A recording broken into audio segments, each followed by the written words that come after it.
Good morning.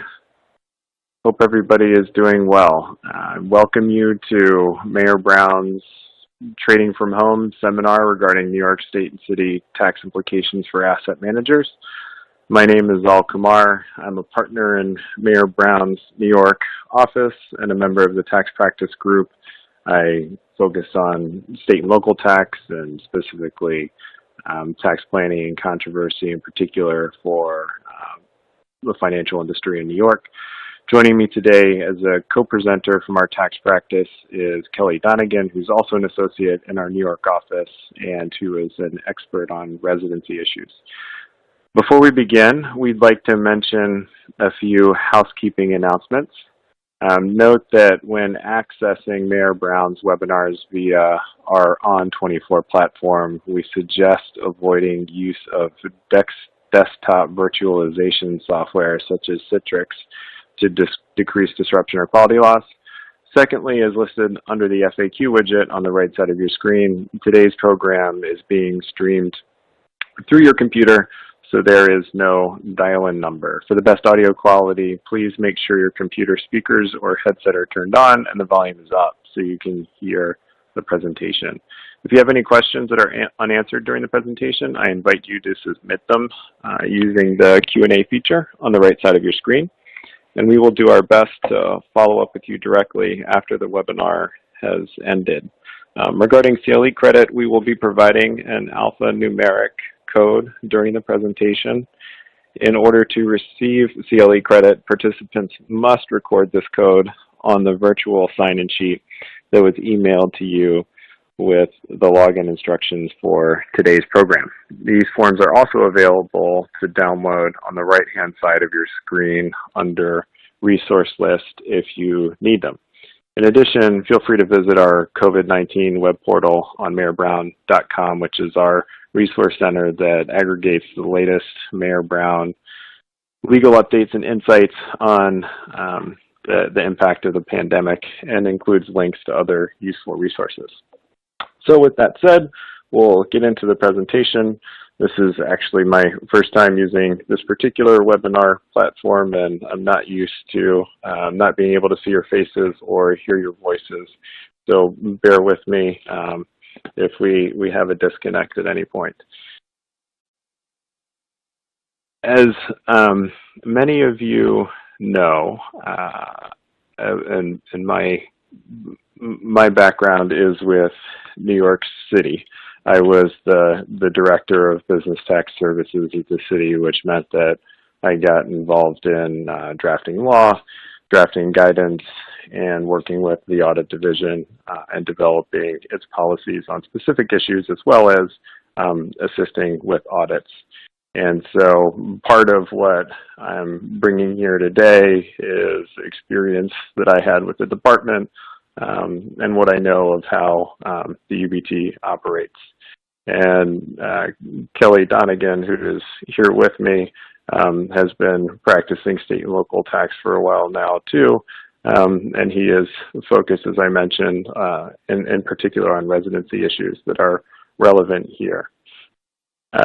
So what we want to tackle today, and as you can tell from the title of the presentation, is how working from home affects PIT and UBT tax calculations. And specifically, we'll focus a lot on apportionment. That's sort of a common denominator between the two taxes. Obviously, the UBT and the state and city personal income taxes are very different. The UBT is a business income tax imposed at the entity level, and the personal income tax is obviously a tax imposed on individuals, whether employees or partners of the business. And so they involve different issues. Obviously, residency brings up a whole variety of things, from the tax base to apportionment to credits to all of the issues that go along with determining how much or which income is taxed in New York. Whereas the UBT, the most relevant focus here, is of course how much income is actually earned within the city. And the UBT, and on that point, the UBT and the PIT differ a bit and differ in ways that are significant to our conversation here. So for apportionment purposes, and of course for apportionment, at the PIT level, it is only relevant for non-resident partners or owners of the business, because residents are taxable on all of their income wherever earned. So the amount that is earned in New York is simply not relevant. They're taxable on it all, whereas non-residents are only taxable on their share of New York source income. So both the UBT and the PIT have an interest in determining how much income is earned in New York, and for the UBT, how much is earned in New York City. And for this purpose, the UBT applies a place of performance standard, whereas the PIT applies a standard that the UBT used to apply, which is based on the office out of which services are performed. And this kind of is consistent with the PIT's approach to determining where compensation is earned, and the tax consequences to a non-resident employee or any employee who is working within and without the state. So there's some parallel there between the apportionment approach to the business income and the apportionment or allocation approach to compensation. But the UBT doesn't have that same dynamic. It's sort of a backstop for the city to the extent it doesn't have income tax on non-residents. But the UBT's place of performance standard, the UBT isn't tied to the personal income tax, and therefore it is intended to fall more in line with the city's corporate and business income taxes. So just to put this issue in context a little bit for the UBT and what the UBT means to the city, here are some numbers for you to see. Obviously, everybody is aware of the effect of the pandemic on New York City's budget. There's been a huge revenue loss. And from March to June, as you can see, it was estimated to be $9 billion. That will only grow. You can go on to the city's office and management, but the website for the city's Office of Management and Budget, and every year they publish their tax revenue forecasting, and it will show you the revenues collected for the year ended, and then for the year in progress. And so for 2019, you can see that the UBT generated about $2 billion in revenues and is expected to generate a little bit less, but in the same ballpark for 2020. And when you look at the overall sources of tax revenue for the city, the property tax is the biggest, and so far outweighs. It's 27 or 28 billion. The personal income tax and sales taxes are second and third. The business taxes come in behind that. But so in the overall pie chart for New York City, the UBT is maybe 3% of tax revenues, but in the context of the revenue losses generated by this pandemic, it's clear that the tax revenue generated by the UBT, just as generated by the other tax types, is critical for the city. What's also critical, as you can see here, is the revenue generated by the audit division, which is almost $1 billion. And every year there are a few assessments that make up a large chunk of that $1 billion, but the city audit division is very aggressive. It has a giant staff, and it has a mandate to be aggressive and to collect significant revenues for the city that the city relies on. So getting a little bit more into the UBT and how it works, I think we're all familiar enough with the UBT of being a business income tax at 4%.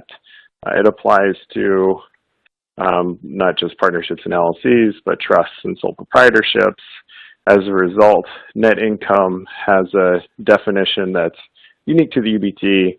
It picks up federal items of federal gross income and federal deductions, and then makes city-specific modifications for city adjustments like payment to partners or disallowance of expenses attributable to exempt income. And it's necessary to have that, I guess you could say, unique definition of income because it does apply to a few different entity types. And as I mentioned, obviously, the city audits the UBT aggressively. It has a group of people who specialize in UBT audits, and not just the UBT in particular, but in the asset management industry, because it is within the UBT, such a significant and critical component of the UBT itself. And the UBT has a core set of issues that the city looks at, and obviously we're not going to go into how the city administers the UBT and all the different ins and outs, but just to continue with this overview of the UBT, obviously apportionment is important, which is what we're talking about today. Payments to partners are added back, and there's a whole universe of issues associated with that, which we're not getting into, but they are included in the income of the business. Exemptions that apply under the UBT for income from real estate investments, as well as income from self-trading activities, is exempt. Or for real estate, it's a clear blanket exemption. For self-trading, it's an exemption that only applies if the activities of the company or the entity are limited to self-trading, or limited enough that the company qualifies for the partial self-trading exemption. And that's something that comes under heavy scrutiny and controversy on a regular basis. The city is beginning to look at the attribution of expenses, and is working on guidance that should come out in the next few months. I was working on it when I left in 2018, and from my understanding, it should be coming out at some point soon, but it will tackle or address this sort of age-old dilemma that has existed with how to properly account for expenses that are reported on by a management company, but have some relationship to the carry or to the staff that are doing the trading that then generates the carry. And so that is an issue that's brewing, but also the attribution of expenses on income that's flowing through into a holding company, where the holding company has management fees coming in, as well as what it would have to report as investment income if it doesn't qualify for the partial self-trading safe harbor. So the attribution of expenses at its level as well. And then, of course, Nexus, which is also something the city is looking at in the context of companies that divide their operations between the city and other locations, and then take the position that business units that are separately organized operating outside the city don't have nexus or connection to the city sufficient to subject them to tax. So focusing on back to our subject today and the impact of remote work locations on apportionment, our perspective is very much that the place of performance standard means physical location and should float with the location of employees that are carrying out the services that the company is getting paid for. And so from our perspective, work from home locations, where individuals are trading now, where portfolio managers are located, will determine where management fees should be attributed for purposes of the city, or for the gross income factor under the unincorporated business tax. So the unincorporated business tax has evolved from a three-factor apportionment formula with property, payroll, and sales, where you would average property inside and outside the city, payroll inside and outside the city, and then gross income earned inside or sourced inside and outside the city, and turn that into a percentage, apply it to the net income figure, and you've got the income subject to tax in New York City at the New York City level. That is now limited to only the gross income factor, so the sales factor. And the sales factor since 2008, or sort of the summer of 2008, has applied on a place of performance basis. Now, the city's regulations have not been updated, or have never been updated for this change in law that occurred in 2008 in order to reflect the place of performance standard. So it means that you have to look to the general corporation tax to understand what place of performance means. And so and the reason why it's appropriate to look to the general corporation tax is that when the city amended the UBT to adopt a place of performance standard, it did so to conform the UBT with the general corporation tax and to ensure that apportionment determinations were made on a consistent basis between the two of them. So the general corporation tax had been applying a place of performance standard for some time, and so the city amended the UBT to pick up that place of performance approach, to have a consistent approach to apportioning income for companies, whether in corporate or non-corporate form, that were doing business in the city. And, obviously that, I don't know that that philosophy is not still in effect, but it has lost that connection or parallelism between the two since corporate tax reform in 2015, which put C corporations at least on a completely market-based approach to apportionment, and obviously made changes to the tax base too, and the way income from intangibles is earned. But so now they're no longer connected in the same way, but the purpose was to connect them, and the GCT regulations provide for relevant here that lump sum amounts should be sourced within and without the city by either relative values, hours worked, or some other reasonable method. And I know we all think of lump sum as sort of one payment in a chunk, and I think in reality, what the city is referring to here in lump sum, and the state has a similar regulation. Of course, it's no longer applicable, or is only applicable to historic years. Lump sum really refers to a payment for a basket of functions or services. So a payment then would be attributed to a whole bunch of things that a company may be doing, as opposed to a payment for individual tasks or individual projects. There's an older Infosys case that at the state level where the services were sufficiently itemized that the payments weren't treated as lump sums. But here, there is no such itemization, and so management fee payments, for example, would be treated as lump sum amounts and then have to be divided, or not divided, but you would use the place of performance standard to source those gross income amounts, or the gross fee amounts within and without the city. And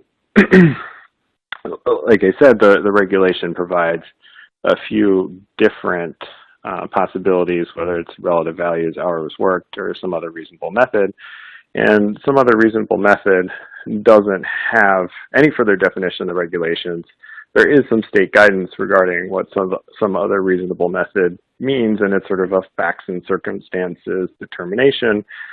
And in some cases, the state has indicated, for example, with regard to online advertising, that online advertisers were sufficiently similar to publishers or broadcasters that they should be able to use the same kind of audience-based approach, that would be a reasonable method. So some similarity between businesses and then specific industry rules could allow a company to claim that its method is reasonable if its business is similar to an industry that has a specific sourcing method. Of course, that raises the issue of registered broker-dealers, and to the extent that management companies conduct business that is, in many cases, overlapping or very similar with some of the functions that registered broker-dealers carry out, why can't they use the same or similar customer-based approach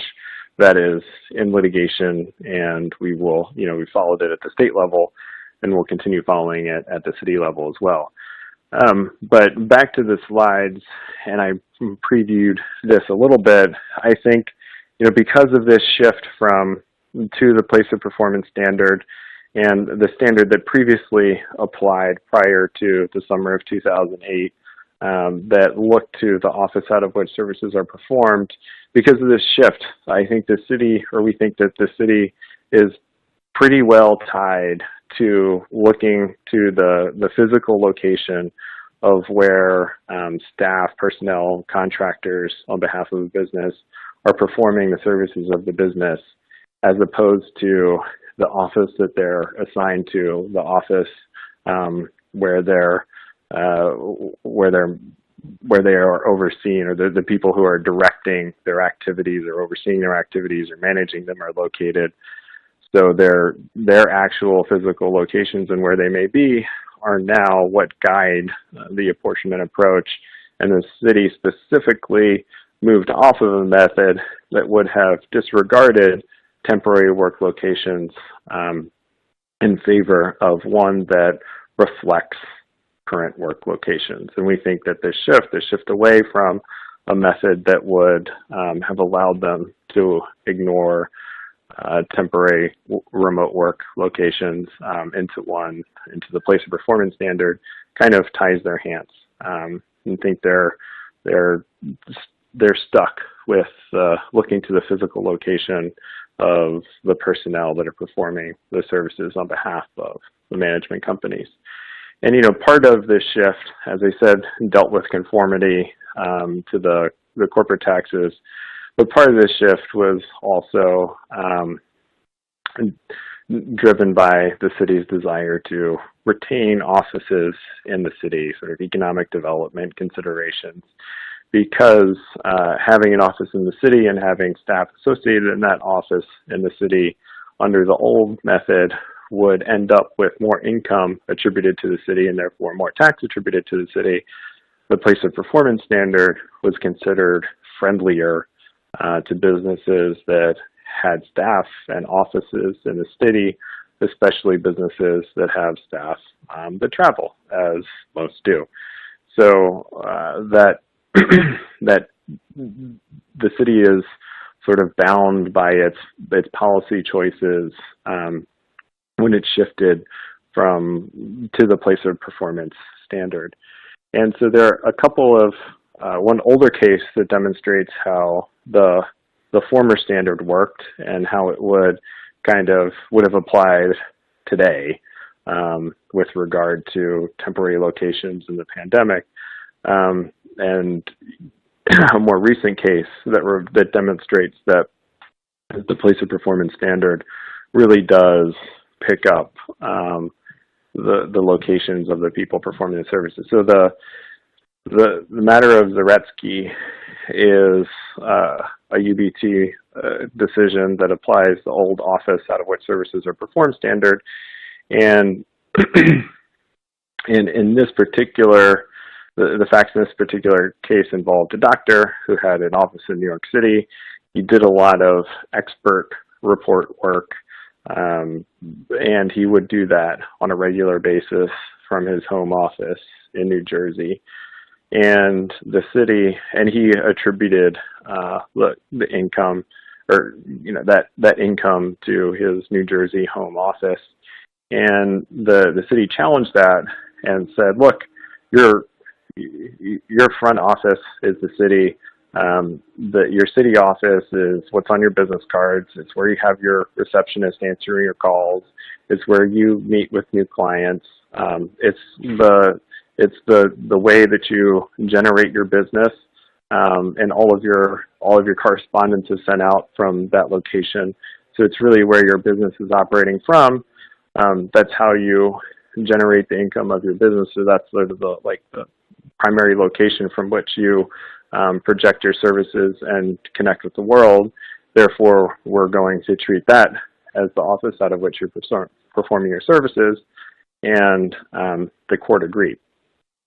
So if that were still the standard today for folks that are working from home temporarily, or even on sort of a periodic, or not periodic, but regular basis from home, but are assigned to a New York office, they're, under this old standard, their income, or the fees attributable to their services under the city's old approach would have been thrown to the New York office, and their temporary locations wouldn't have changed the apportionment of the overall business.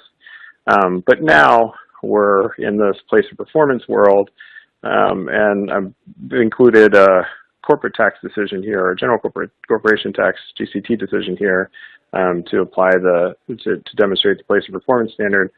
But in this decision, the city challenged whether Gerson Lerman could include they're effectively independent contractors, but sort of specialists, or they're kind of experts that Gerson would connect with clients to pick their brains and provide info on specific topics that those experts know well.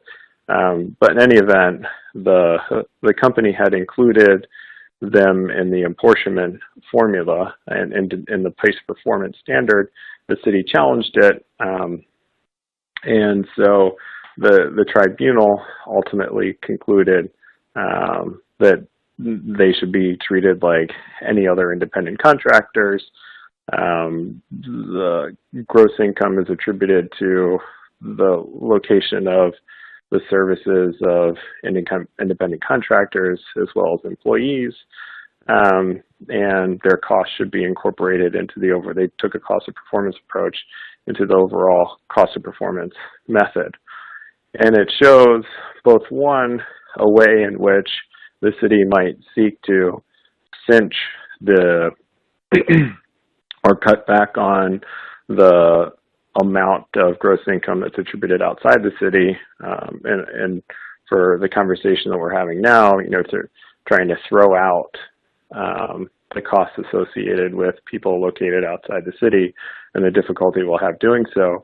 But also, these specialists that Gerson worked with and referred clients to, and then charged those clients for, they were located everywhere. They had no specific office assignments.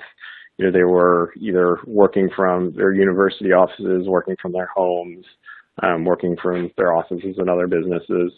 And the place of performance standard just picked up where they were located, and there was no suggestion that they were primarily being connected out of a Gerson office in New York, that because they had no fixed location, or they were deciding for themselves where they were located, or they're sort of free floating, that somehow their location should be disregarded or attributed back to New York.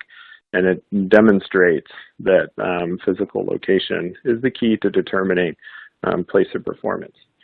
And so I think here, for our purposes, both for the the temporary work from home status that arises from the pandemic and the shutdown, and then for going forward, because obviously, we've gotten lots of calls from clients since April where they've said, hey, we realized that we left in March. Whether it's principals going to different states or just people leaving the city to work outside the city temporarily, and now realizing that, hey, this works. We want to do some version of this going forward. What's that mean? How do we document it? What kind of approach do we use to taking into account new locations both in 2020 and then going forward as we take a more permanent approach? And here I think, a business does have a good deal of flexibility, and you could just pick up costs associated with traders, portfolio managers, front office personnel. You could broaden the scope to include the broader staff, or costs associated with setting staff up outside of the city or at their own locations. So you could take and this is something that the city will do too, it sort of goes both ways, sort of narrower or broader approach to defining the costs that are included in an overall relative value / cost of performance approach to determining the place of performance. I'd also look to hours worked. Obviously you have to track hours worked, but again, could take a narrower or broader approach to defining the hours that are included, whether it includes the hours of just front office staff and portfolio managers, traders, or whether it includes the entire staff handling all functions from tax to risk to compliance. So there could be some flexibility there in terms of both the people and the types of costs or the hours that are included. You can also look to other reasonable method and think, we put one possibility here, sort of looking to where, since the assets under management is what generates the income of the business, you could look to where those assets are being managed and whether you're assigning it to the individual traders with respect to the assets they're trading or working with, or portfolio managers in the portfolio that they're overseeing, could look to where the capital is being managed and the fees are generated from those assets and sort of attribute the gross income by that method. But they're sort of unlimited. We've also included primary location here. You may have individuals that have a place where they're working 75, 80% of the time. On the same token, that's something that the city might use for its own part, and saying, looking historically at where people are located and their primary location being in the city. So I don't know if that's a particularly strong approach to take, but there are a few here. And of course, you're going to ask yourself what the city will do to push back on these various methods. And like, kind of broken record here, I think its hands are pretty tied.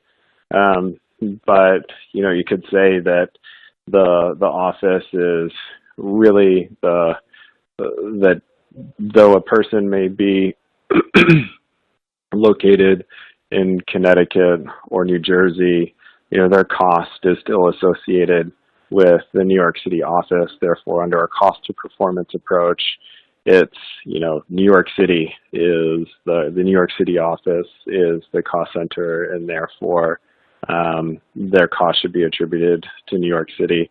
I think, again, that's kind of in conflict with the transition that the city made from office out of which services are performed to place performance. And so I think that's going to be difficult for the city to maintain. I think for 2020 and on a more temporary basis, or, work from home locations that are more temporary, the city would be more inclined to use its discretion, and it could take an approach that, temporary work locations are distortive. They don't really reflect where the income of the business is generated, since it's been planted here in New York City for so long. And it's really intended to be operated out of the city. The staff that are working outside the city are really just doing so as a result of this unique event, which doesn't really reflect how income is generated. It might do that, but that's sort of a case-by-case approach that it has to take, and you can't apply discretion in broad strokes to the entire tax base. It has to do that one taxpayer at a time. So that means one audit at a time, and it also means that it can't mandate that on filings. It can't exercise its discretion and say everybody has to file this way and ignore temporary work locations. It means it sort of has to accept those temporary work locations and then use its discretion to reassign the gross income that it attributes to that has been attributed to those temporary work locations. So I really think that discretion is probably the most likely tool that the city would use. You could think of other things that it might do, try to assign income by quarter or by month, and then by locations by quarter and month. So if April, or there would be no specific reason why this would actually be that way, but if April and May were less profitable than September and October, or let's say November and December, everybody's back in the office, they might,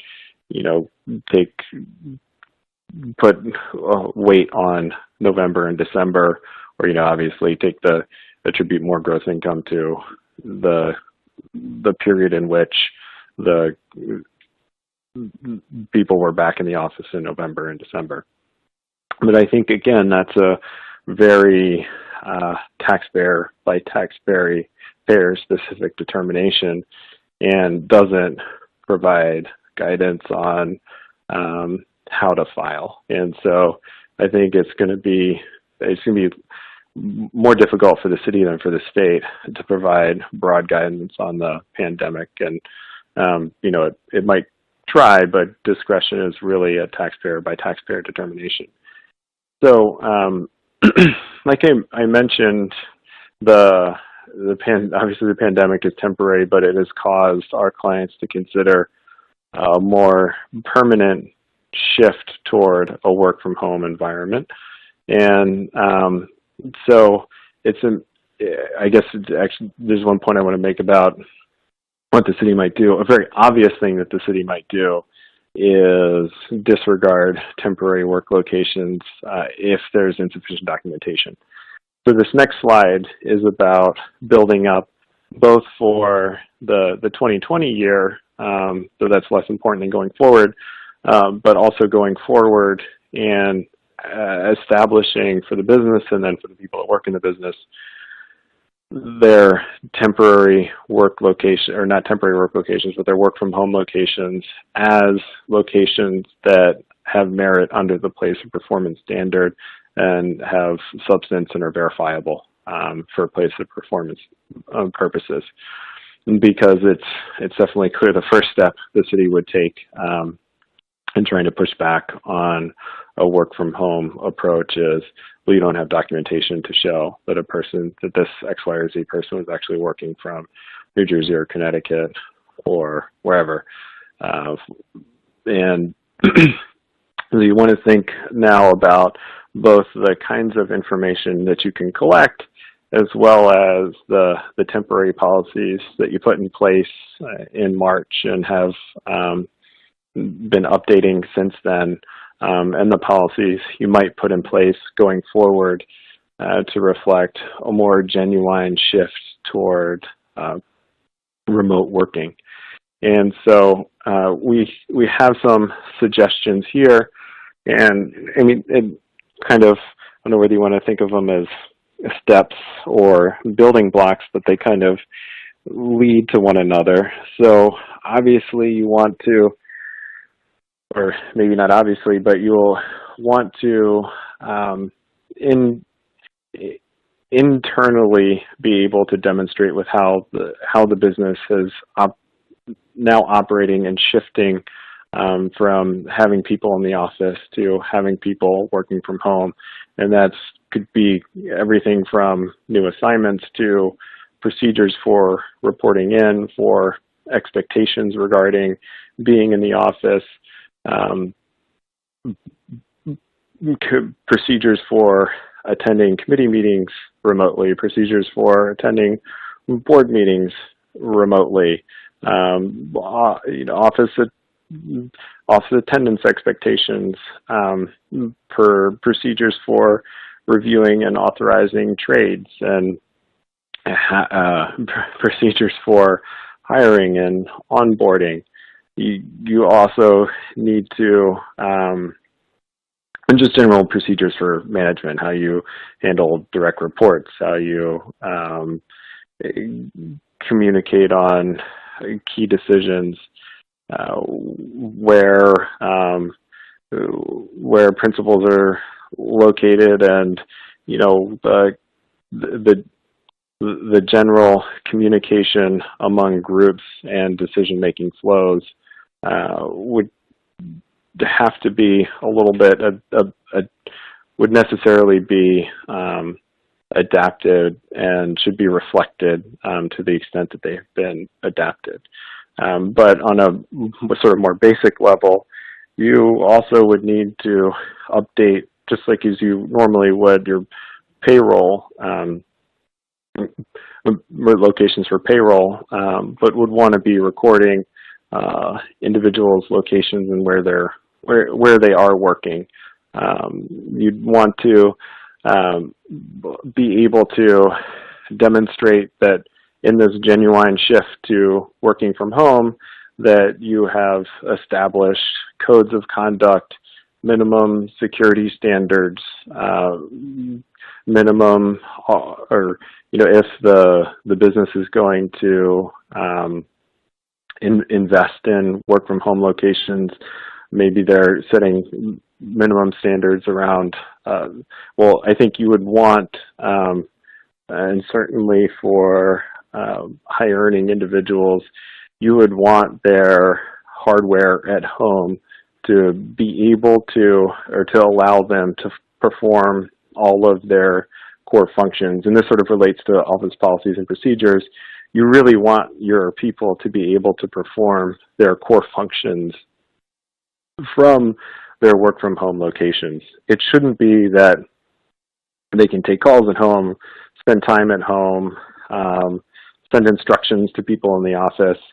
They should be able to do everything as they normally would have done it in the office, or at least most of the key core functions at home as well. And so that means from a procedural standpoint, there's this office policies give them the connection that they need to the other people in the business to do their job, but also that they have the capacity from a technical standpoint to be able to do it as well. So whatever infrastructure that was necessary for them to carry out their functions at the office, you'd want to have that same infrastructure in the home office if that person's going to be located there or at another remote location.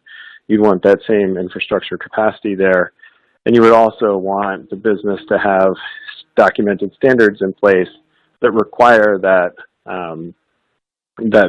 that minimum infrastructure to be in all remote locations, to show this genuine shift from office working to remote working. And then you sort of have the left-hand side, which is more steps that the business would be taking, and on the right, more steps that the individuals themselves would be taking. But to the extent a person is going to be at a new location, and to the extent that they have some freedom over the location, you want them communicating with HR, with their direct reports, with the people that they deal with, to let the key people in their work life know where they are going to be, and set up meetings around those new locations, and document those meetings, then document the steps that are going to be taken to put their work location into effect. And for some people, that's going to be setting up a satellite office in the new state, whether it's Florida or some other state, and that's going to involve a lot of work. For others, it's going to be just setting up their home office.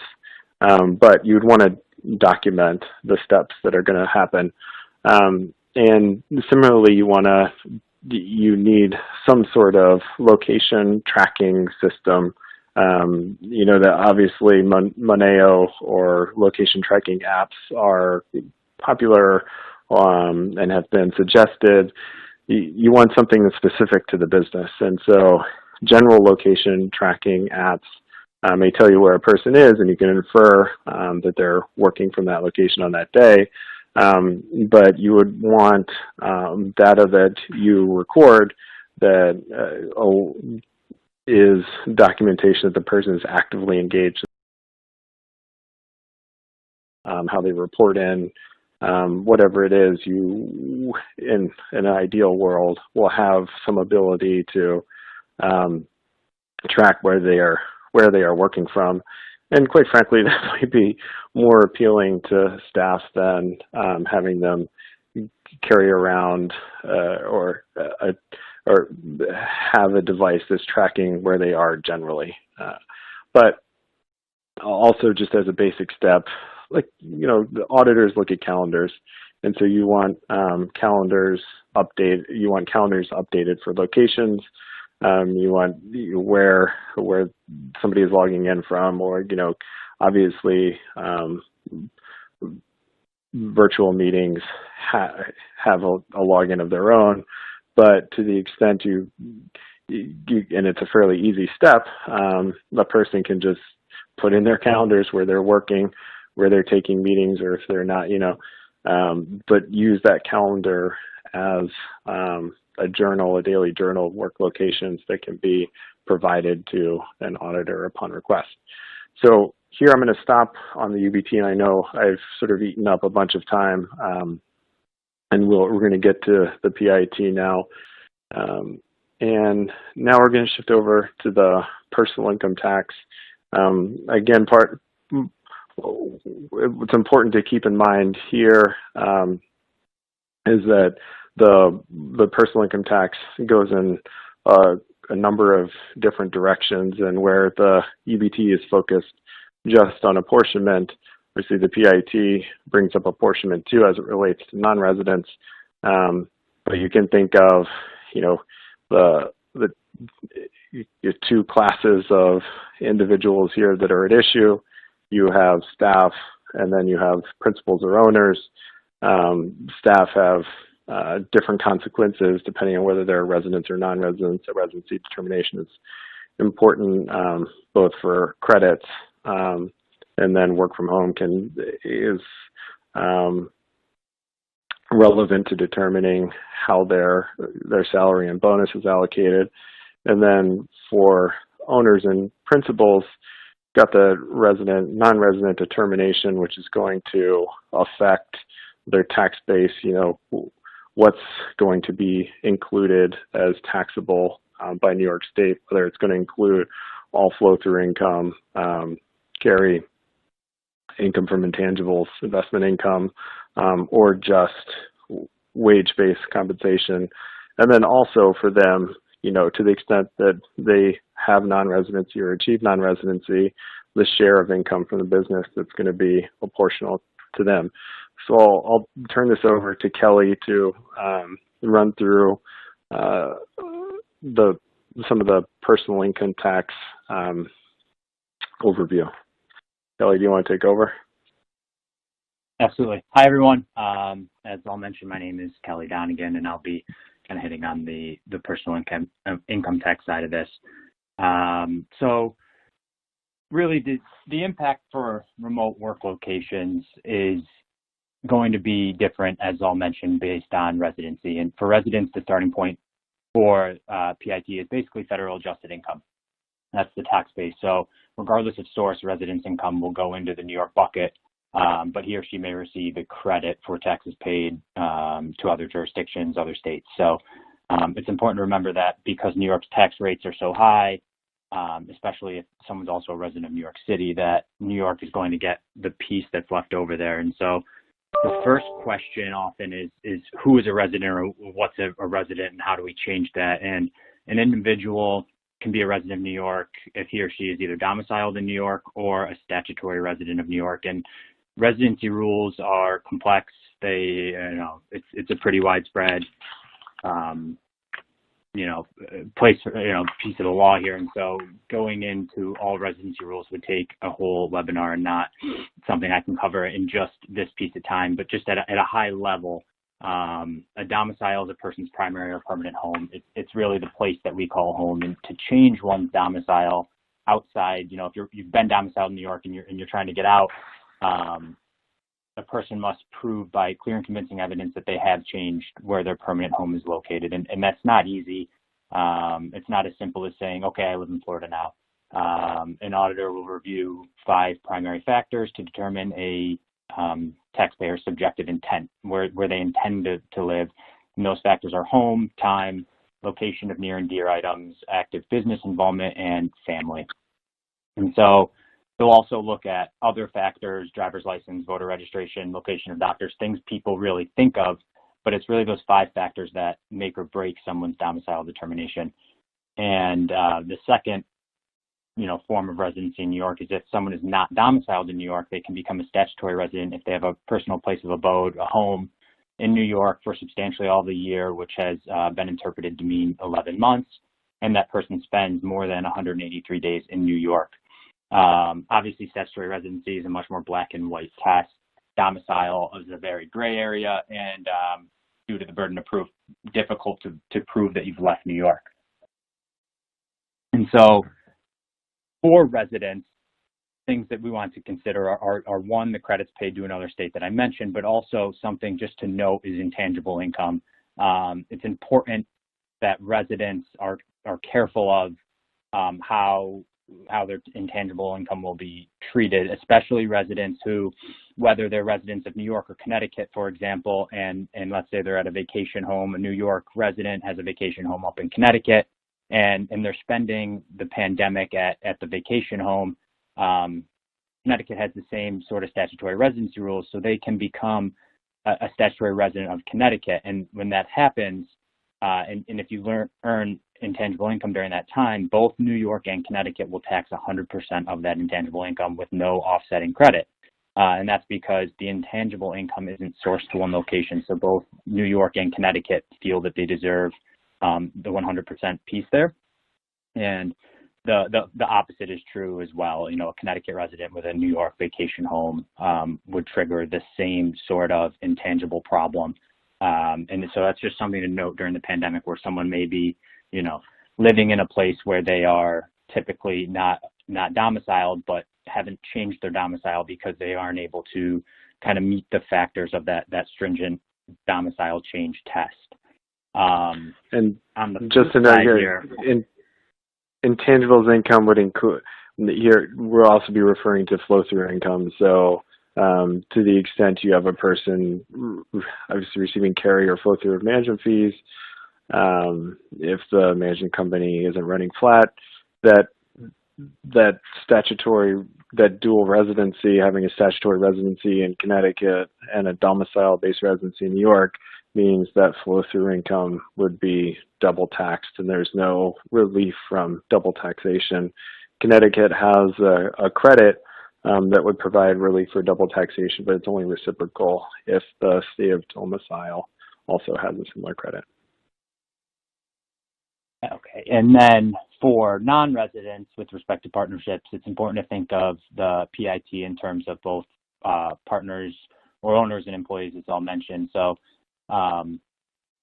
income apportionment for owners is determined either by books and records or a three-factor apportionment formula, which is different from the UBT, the apportionment factor that Zal had touched on, and I'll go into more detail in the next slide. And then for employees earning salary income apportionment is determined by their assigned location, meaning the office in which they are assigned to, and their days worked in and out of New York. And again, I'll be going into more detail here shortly. Just as a note, I see a couple questions popped up about the CLE code. That code was 20 home 0728. Again, 20 home 0728. And so non-resident partner apportionment, as I mentioned, two ways to determine a non-resident partner's New York income from a flow through. And that's one, books and records, which generally applies to offices or divisions of a business that keep separate books and records, which allow the business to determine its New York State income solely by reference to the books and records of that particular office. Generally, this doesn't allow for much flexibility, and it's a pretty, geographic-driven approach. And so for many businesses, it's worthwhile to move away from this books and records approach in order to get to the three-factor formula, which, unlike the UBT, considers gross or payroll and property in addition to a gross receipts factor. And so there's the three factors here. Payroll is the total percentage of compensation paid to employees in connection with the business carried on within New York State. Gross receipts is the total percentage of receipts sourced to New York, and property is the total percentage of property located in New York as compared to elsewhere. We average those three together and can get the New York apportionment ratio there. And so the question really becomes, for purposes of payroll and gross receipts, how do we source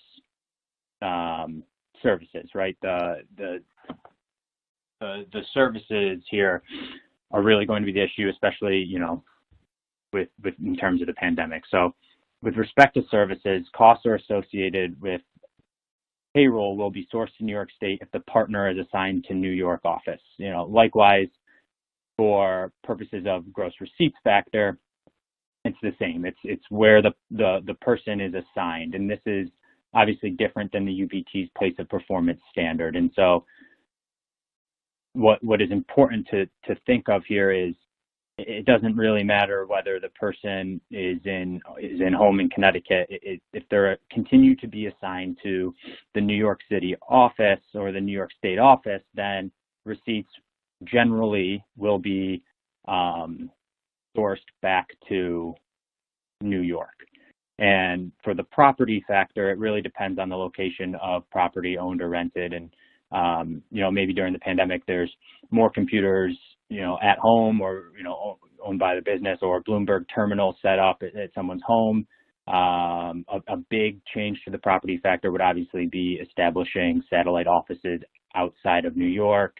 I can envision with an exodus of New York employees, sometime in the future, a reduction in office, an office footprint in New York. Obviously, those would decrease the property factor in New York. But to touch more on the services piece of this,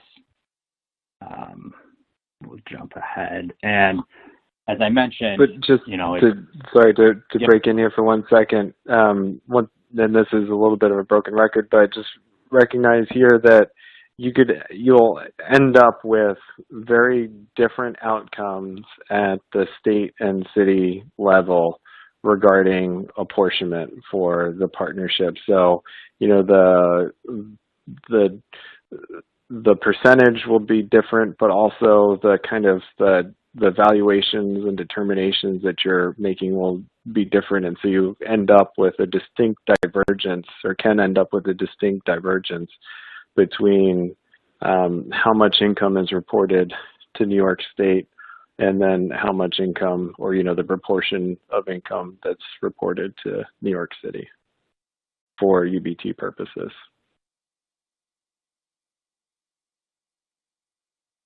And for PIT purposes, when we are doing that apportionment, when we are trying to figure out where these services belong, the easiest way to sort of, or the most flexible way is to assign personnel to locations outside of New York if possible.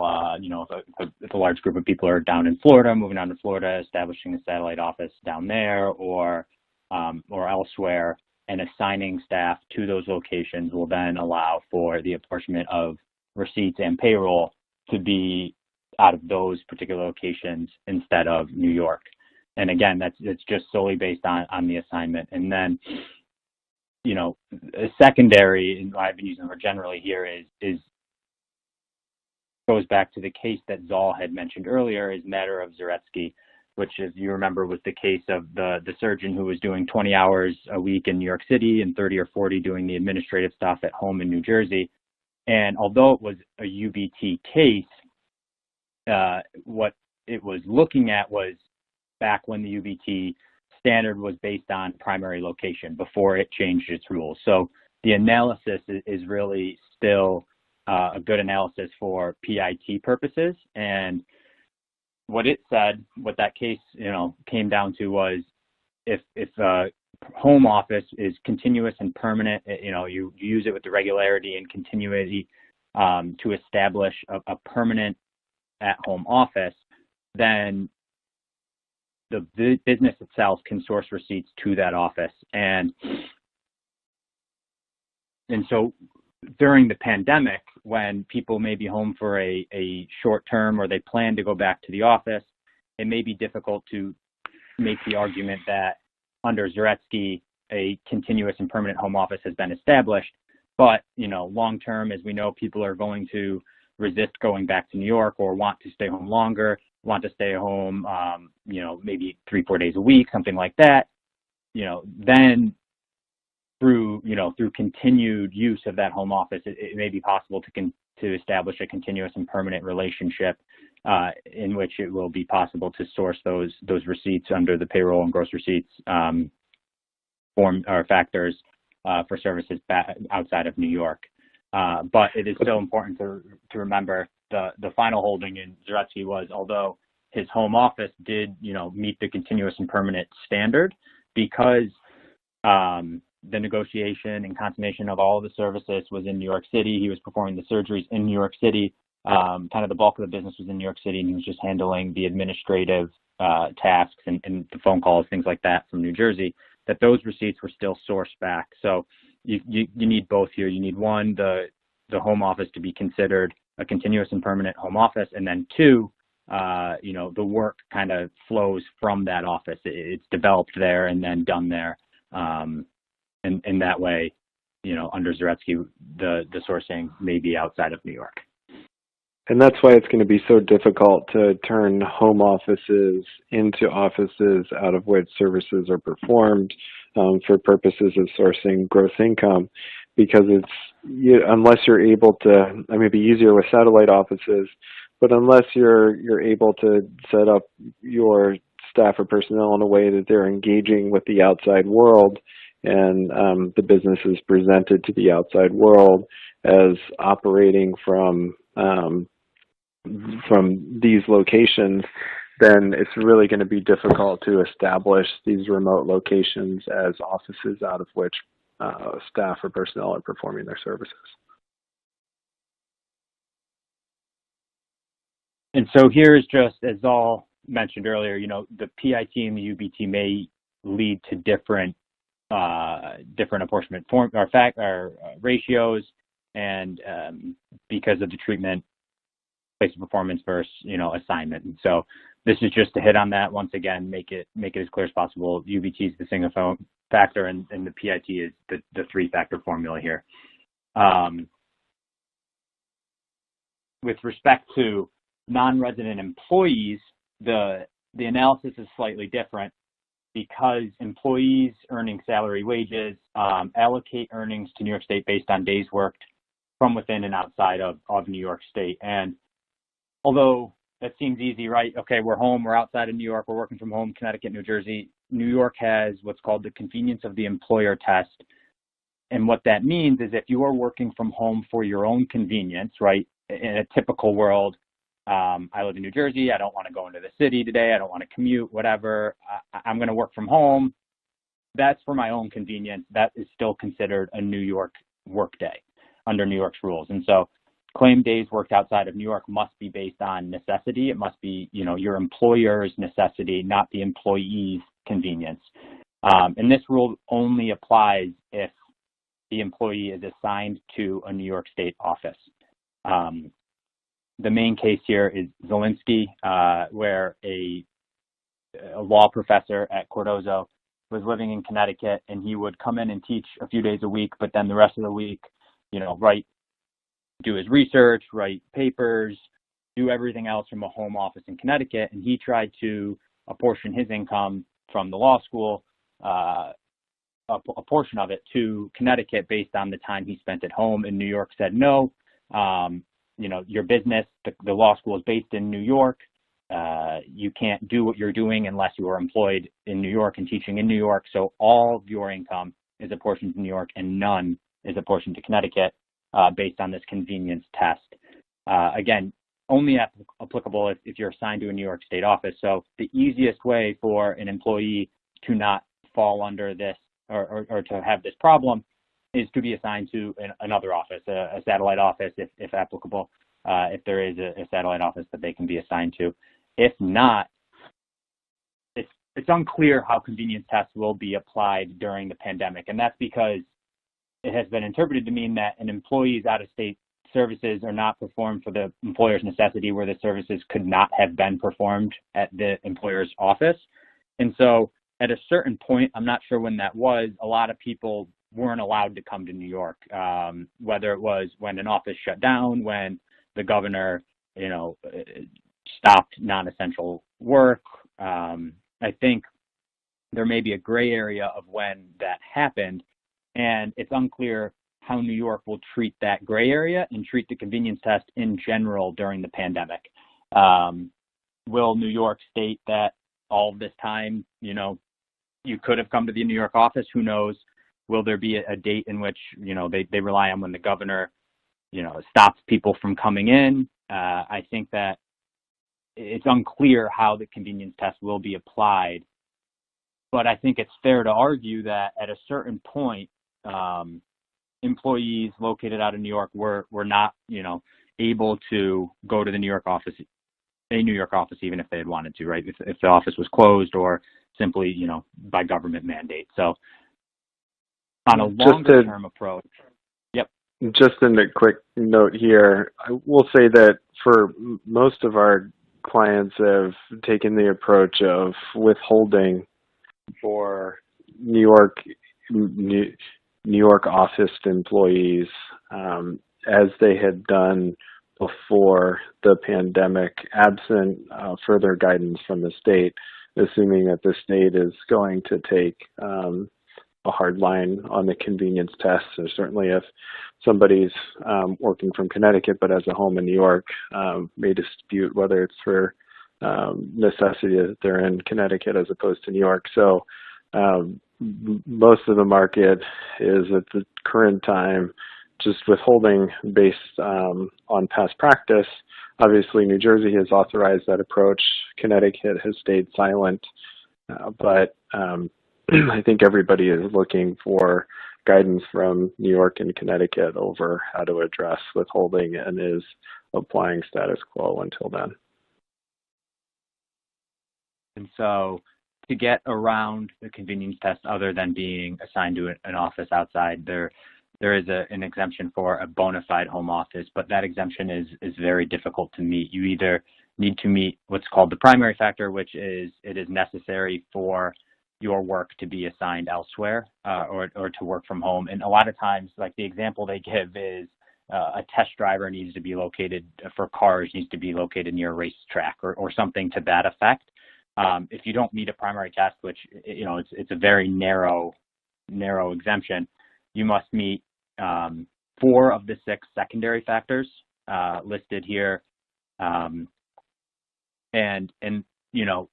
those can be reached with help from, an employee can get the secondary factors with help from an employer, right? And a lot of times that's documentation. Home office is required as part of employment. during the pandemic, it may be that an employer has, changing procedures and policies, like Saul mentioned, may create, a home office as part of is required. And there we're, meeting one of the factors. It's pretty easy to meet the argument that someone is performing core duties at home. If they're working there full time, the core duties must be performed there. Reimbursement of home expenses, or you're not assigned to the New York office at all anymore. So beyond the 4 out of 6 there, you also need to meet 3 of the 10 other factors, again listed on the screen here.